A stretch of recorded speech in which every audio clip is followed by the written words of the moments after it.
I picked up this tablet thinking it would be another decent Android Media device, but by the third day I realized the screen quality had completely ruined me for everything else I owned, and that created a problem I didn't see coming. The first thing you notice when you pull the Lenovo Tab P11 Pro Gen 2 out of the box is how unexpectedly light it feels for something with an 11.2-inch screen. 480 grams, which sounds like nothing on paper, but when you're holding it one-handed for 20 minutes, you really feel the difference compared to heavier tablets. The back is plastic, not aluminum like the previous generation, and honestly I was skeptical at first, but the texture has this fine matte gray that doesn't attract fingerprints the way glossy surfaces do, and after a few days, I stopped caring about the material downgrade because it just felt good to hold. At 6.8mm thick, it's almost absurdly thin, the kind of thin where you're slightly nervous setting it down on a hard surface. The edges are smooth with no sharp transition, and when you slide it into a bag, it disappears in a way that thicker tablets never do. The magnetic stylus storage on the back is clever, it clicks into place with a satisfying firmness. And the magnet is strong enough that I never worried about it falling off, even when tossing the tablet into my backpack. The MediaTek Kompanio 1300T chipset is one of those processors that doesn't get a lot of hype, but the first time I opened Chrome with 15 tabs and switched between them without any stutter, I immediately noticed how much smoother this felt than the older Snapdragon 730G tablets I'd used before. Apps launched fast, the 120Hz OLED makes scrolling feel fluid, and for everyday productivity, email, web browsing, document editing, it handles everything without breaking a sweat.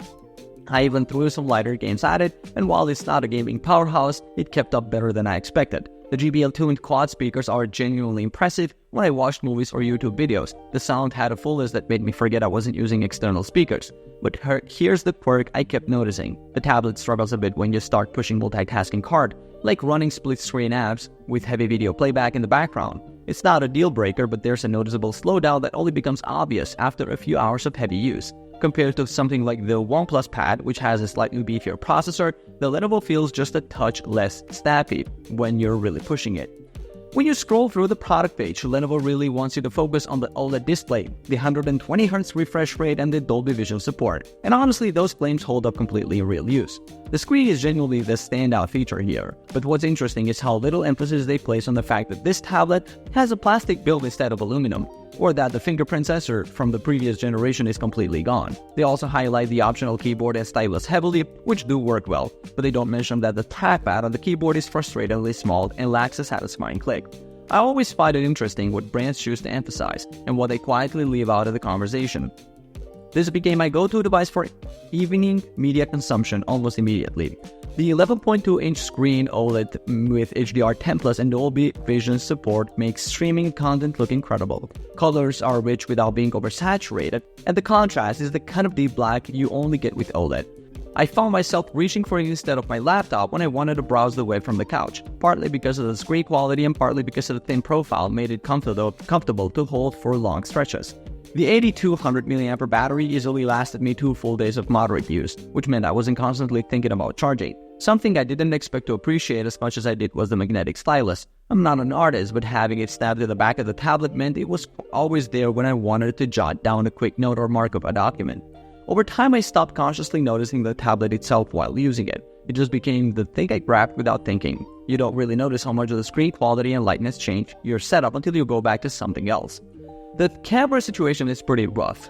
Both the 13-megapixel rear and 8-megapixel front cameras produce mediocre results that look fine for video calls, but nothing more. It's not something I use often on a tablet, but when I tried scanning a document with a rear camera, quality was noticeably worse than my phone. The 20-watt charging is also slower than I'd like. With an 8200 mAh battery, it takes a while to top up.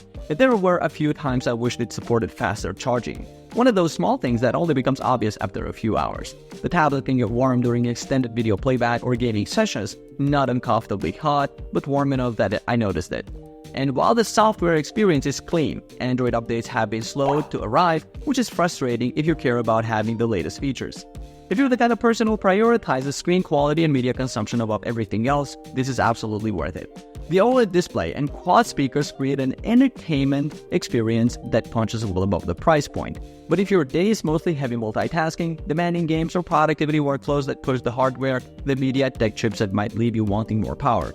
For someone who needs a lightweight, beautiful tablet for streaming, browsing, and light productivity, the Tab P11 Pro Gen 2 hits a sweet spot that's hard to ignore. There's a quiet satisfaction in using something that just works without demanding too much attention, and this tablet does exactly that.